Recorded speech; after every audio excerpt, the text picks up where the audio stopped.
So this is how it started out. About 13 cents for each of these. I like this one. This guy's missing a tooth.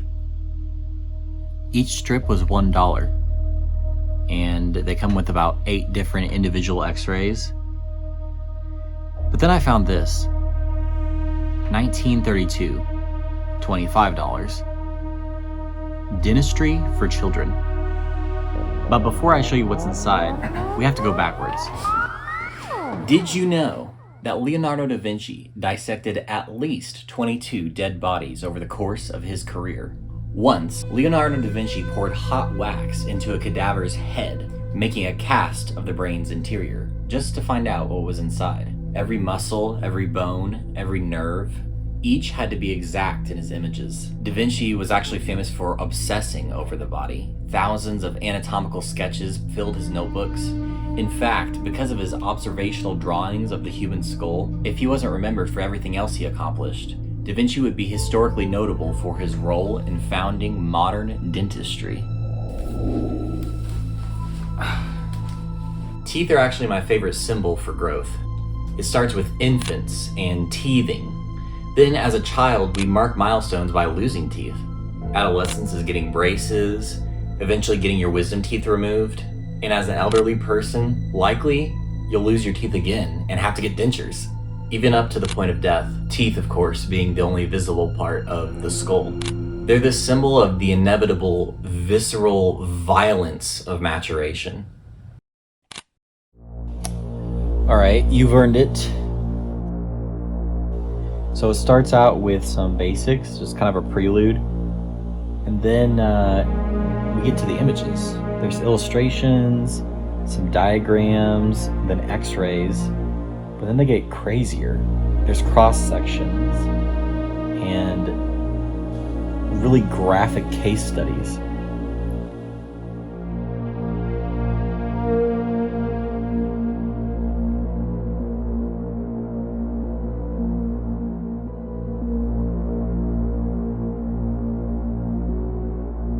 It really reminds you that being helpful is not always pretty, but it also kind of is.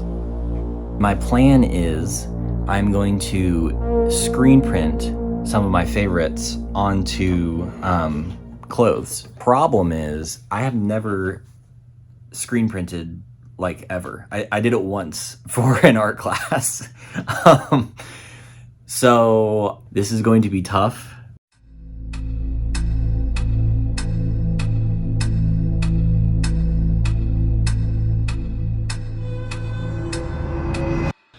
Okay, we are going to open this hello straight from the craft store. Interior shot, stick, a box. So that's cool. This is the secret sauce that makes it light sensitive. Cardboard, a third stick, the Coupe de Gracie, our screen. Yay! I'm gonna figure this out. I sometimes worry about the extent to which modern artists have this limp relationship with anatomy. Subjectivity or emotion or dynamism are all a perfectly fine end for a figurative piece of art. But isn't there something hauntingly beautiful about the radical level of accuracy Da Vinci was striving for? The ideal static angles of the Vitruvian man. The attempt for perfection. It's also external. Sometimes I think about the selfish artwork that I make. It's always about me and my life and my relationships. And the real content of the piece is about subjectivity or about internal experiences. There's nothing objectively wrong about this kind of work, but I want to push myself beyond it, and here's why. This is what the dentist taught me. Intuition isn't the only pathway into beauty. Sometimes it takes the rigor and exactness of a medical professional to make something as beautiful and arresting as the images found in that pediatric dentistry book. There's a similar issue, I think, that plagues our conception of childhood and of young people in general. We're all liable to muddy our perception of youth with our nostalgia, our memories, our regrets, letting our own subjective experience bleed onto the relationships we hold with young people, which is not really always what they need. The way we think about childhood is a through line in my work. And as I hope you have discerned by now, I do not actually collect children's teeth, because that would be freaking creepy. I keep that book around because it reminds me of something.